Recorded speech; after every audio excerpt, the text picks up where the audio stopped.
السلام علیکم عزیز طلباء، میں محمد اعجاز آپ کی خدمت میں حاضر ہوں۔ آج کا ہمارا موضوع سال دوم کے سبق مناقب عمر بن عبدالعزیز، اس کا خلاصہ کریں گے ہم۔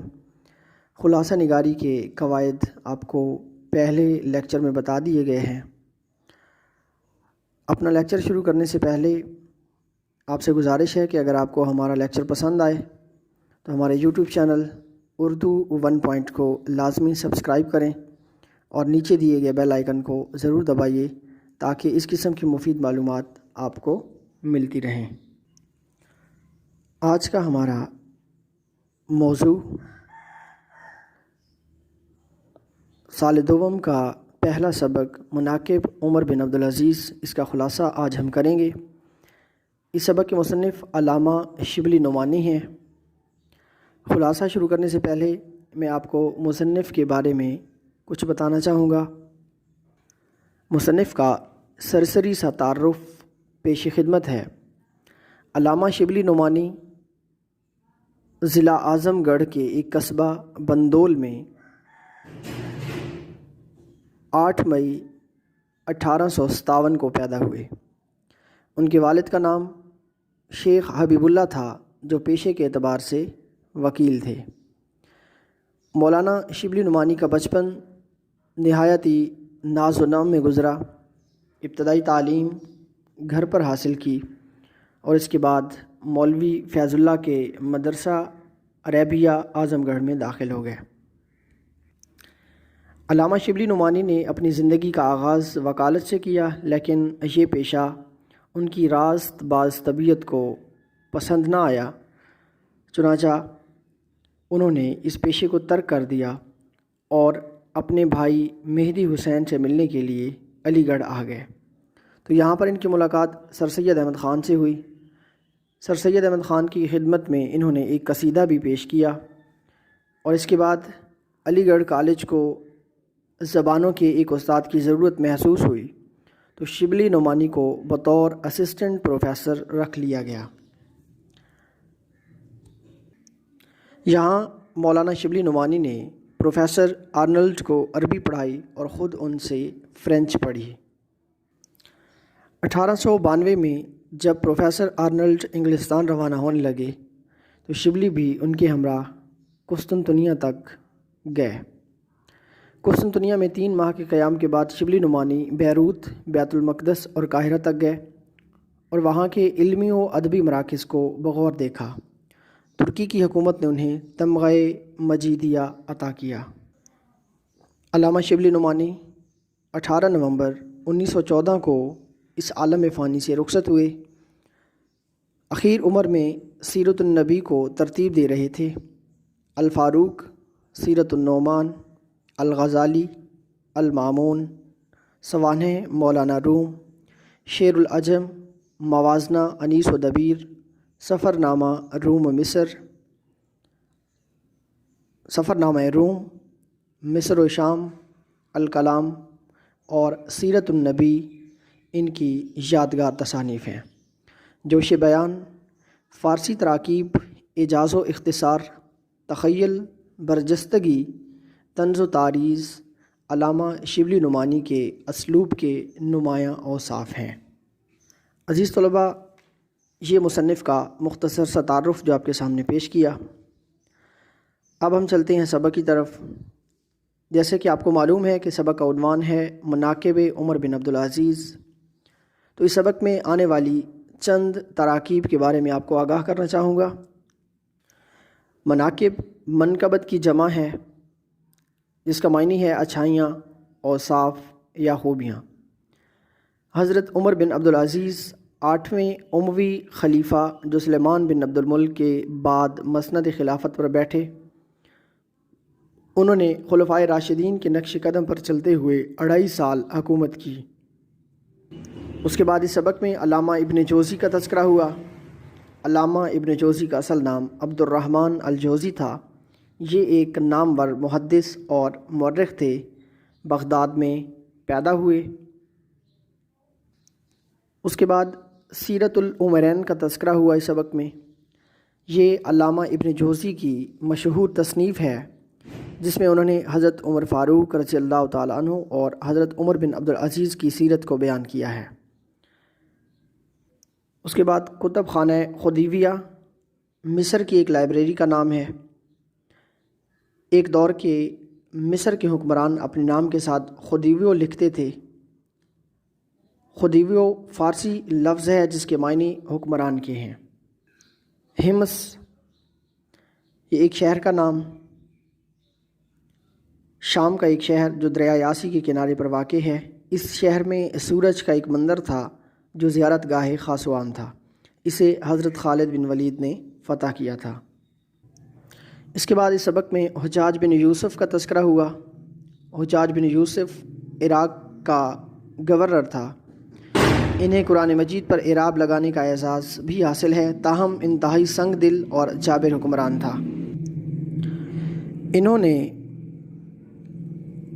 حضرت عبداللہ بن زبیر پر لشکر کشی کرتے ہوئے خانہ کعبہ پر پتھر بھی برسائے، جس کے سبب حجر اسود کے 3 ٹکڑے ہو گئے۔ عزیز طلباء، یہ سبق میں استعمال ہونے والی چند اہم تراکیب تھیں جن کے بارے میں آپ کو آگاہ کیا۔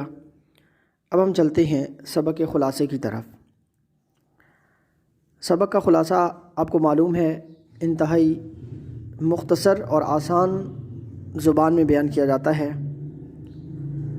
علامہ شبلی نعمانی نے یہ چند واقعات مشہور محدث علامہ ابن جوزی کی کتاب سیرت العمرین سے اخذ کیے ہیں جو انہیں مصر کی کتب خانہ میں ملی تھی۔ علامہ ابن جوزی حضرت عمر بن عبدالعزیز کے اخلاق اور عدل و انصاف پر مبنی واقعات کو خاص طور پر نقل کرتے ہیں۔ حضرت عمر بن عبدالعزیز کا عدل و انصاف نہ صرف مسلمانوں کے لیے تھا بلکہ غیر مسلم لوگوں کے لیے بھی مثال تھا۔ اس ضمن میں ہمس کے ایک عیسائی کا واقعہ پیش کیا جا سکتا ہے جس نے دربار میں یہ شکایت کی تھی کہ خلیفہ ولید بن عبد الملک کے بیٹے عباس نے اس کی زمین پر زبردستی قبضہ کر لیا ہے۔ تو حضرت عمر بن عبدالعزیز نے عیسائی کا موقف جانا تو عیسائی نے کہا کہ وہ خدا کی تحریر کے مطابق فیصلہ چاہتا ہے، تو حضرت عمر بن عبدالعزیز نے اس کو وہ زمین واپس دلا دی۔ حضرت عمر بن عبدالعزیز کے بہت سے کارنامے ایسے ہیں جو سنہری حروف کے ساتھ لکھے جانے کے قابل ہیں۔ انہوں نے سلاطین بنو امیہ کے شہزادوں کو عطا کردہ بہت سی جاگیریں منسوخ کر دیں۔ ایسے میں انہیں ان کی پھوپھی ام عمر کے ذریعے بغاوت کا بھی خوف دلایا گیا، لیکن انہوں نے اس چیز کی کچھ پرواہ نہ کی۔ مزید برآں انہوں نے اپنے خاندان کے زیر تصرف جائیدادیں بھی واپس کر دیں۔ اس سلسلے میں ان کے صاحبزادے عبد الملک کا کردار بھی مثالی تھا، جنہوں نے باپ کے ارادوں سے نہ صرف اتفاق کیا بلکہ ایسا جلد از جلد کرنے کا مشورہ دیا۔ چنانچہ حضرت عمر بن عبدالعزیز نے اعلان کروا دیا اور لوگوں کو ایک مسجد میں جمع کیا اور ان کے سامنے اپنے خاندان کی تمام جاگیروں کے کاغذات جو ہے کینچی سے کتر ڈالے۔ ابن سلیمان جو عمر بن عبدالعزیز کے بہت چہیتے تھے اپنی جاگیر واپس نہیں دینا چاہتے تھے، لیکن امیر المومنین نے ان سے بھی جاگیر چھین کر منصفی کا حق ادا کر دیا۔ اس کے بعد ان کا ایک بہت بڑا کارنامہ، اموی بادشاہوں نے عوام سے آزادی رائے کا حق چھین لیا تھا۔ عبد الملک نے تخت پر بیٹھتے ہی روک ٹوک پر پابندی لگا دی تھی، تاہم کوئی بھی شخص ان کے سامنے ان کے فیصلوں پر روک ٹوک نہیں کر سکتا تھا۔ حضرت عمر بن عبدالعزیز نے اپنے دور خلافت میں آزادی اظہار کی مکمل اجازت دی۔ نہ صرف اجازت دی بلکہ 2 صالح افراد اس کام پر مامور کر دیے کہ وہ عدالت میں ان کے پاس موجود رہیں گے اور ان کی غلطی کی نشاندہی کریں گے۔ اس سے لوگوں میں حوصلہ اور ہمت پیدا ہوئی اور وہ خلیفہ وقت کے اقوال و افعال پر نکتہ چینی کرنے سے بھی گریز نہ کرتے۔ حضرت عمر بن عبدالعزیز کی حکومت کا بنیادی اصول مساوات تھا۔ وہ فیصلہ کرتے وقت مسلمانوں، عیسائیوں اور یہودیوں میں کوئی فرق روا نہ رکھتے۔ ایک دفعہ بنی امیہ کے ایک اہم فرد مسلمہ بن عبد الملک اور ایک گرجا کے متولیوں کا مقدمہ پیش ہوا۔ مسلمہ بن عبد الملک خاندانی برتری کے احساس سے عدالت میں بیٹھ کر گفتگو کرنے لگے، جبکہ عیسائی متولی برابر میں کھڑے تھے۔ تو حضرت عمر بن عبدالعزیز نے مسلمہ کو بھی کھڑے ہونے کا حکم دیا تاکہ انصاف کے تقاضے پورے کیے جا سکیں۔ حضرت عمر بن عبدالعزیز نے اپنی قبر کے لیے ایک عیسائی سے جگہ خریدی، تو اسے اس زمین کے بدلے میں 30 دینار ادا کیے۔ حضرت عمر بن عبدالعزیز نے نجی حوالے سے انتہائی سادہ زندگی بسر کی۔ کھانا کھانے کے لیے وہ مسلمانوں کے عام لنگر کو استعمال کرتے تھے، جہاں 1 درہم روز دیا کرتے تھے۔ انہوں نے عمر بھر کوئی جائیداد نہ بنائی۔ موت کے وقت مسلمہ بن عبد الملک نے کہا کہ کوئی وصیت کر جائیے، تو حضرت عمر بن عبدالعزیز فرمانے لگے کہ کس چیز کی وصیت کروں؟ تو مسلمہ نے کہا کہ وہ 1 لاکھ دینار دینے کو تیار ہے۔ تو اس پر حضرت عمر بن عبدالعزیز نے فرمایا کہ اس سے تو بہتر ہے کہ یہ رقم حقداروں کو لوٹا دی جائے۔ یہ سن کر